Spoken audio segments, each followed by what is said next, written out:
je vais vous présenter un exposé sur la forêt. Tout d'abord, je vais vous définir ce que c'est une forêt. On dit que la forêt est un écosystème. Un écosystème, c'est un ensemble d'êtres vivants, animaux et végétaux qui vivent ensemble dans un même milieu, un même endroit et qui ont besoin des uns et des autres pour y vivre. La forêt est essentielle à la vie. Elle est très utile pour son écosystème, mais aussi pour nous, les êtres humains. C'est grâce aux arbres que nous pouvions respirer dans l'air. Il y a de l'oxygène, ce qu'on respire et ce dont on a besoin pour respirer, mais quand on respire, on rejette ce qu'on appelle le CO2 dioxyde de carbone et d'un gaz carbonique.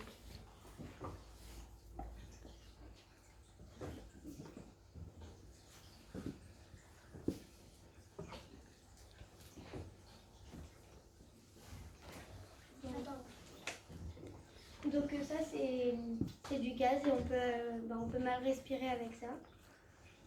Grâce aux arbres, il absorbe du CO2 rejeté sans l'air. Sans les arbres, on n'y vivrait pas.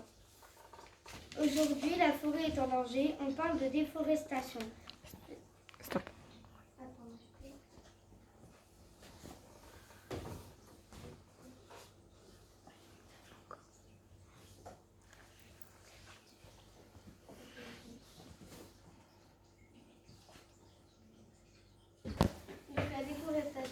Ici on voit bien les arbres et là il n'y a plus du tout d'arbres. Donc la déforestation, c'est quand on détruit la forêt, on coupe les arbres. On réduit la taille des forêts en coupant les arbres qui n'y repousseront plus naturellement. Ce sont les forêts tropicales qui sont les plus touchées par la déforestation aujourd'hui.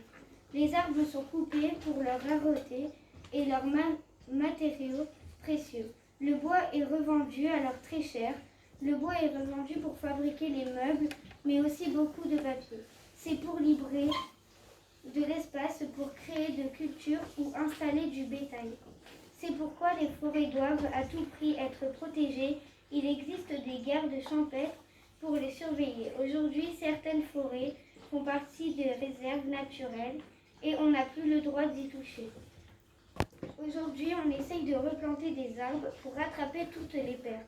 Il faut sauver à tout prix les forêts par protéger notre environnement.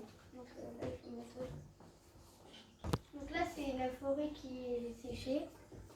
Donc, à cause du changement climatique, il fait de plus en plus chaud. Il y a moins de pluie, c'est la sécheresse.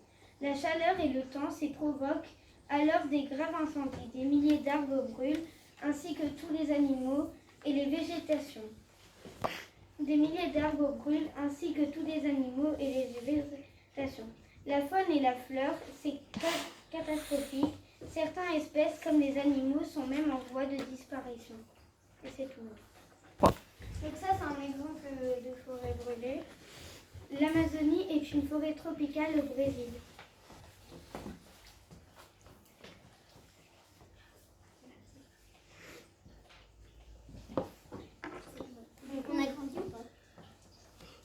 Non, c'est bon, madame.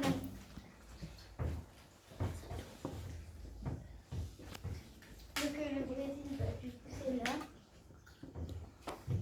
Alors du coup, tout le vert, c'est la forêt et le rouge, c'est tout ce qui a été brûlé. Donc elle a pris feu en 2020. Elle a perdu un territoire de la taille de l'Espagne en 18 ans. Les images de l'Amazonie en flammes avaient choqué des artistes.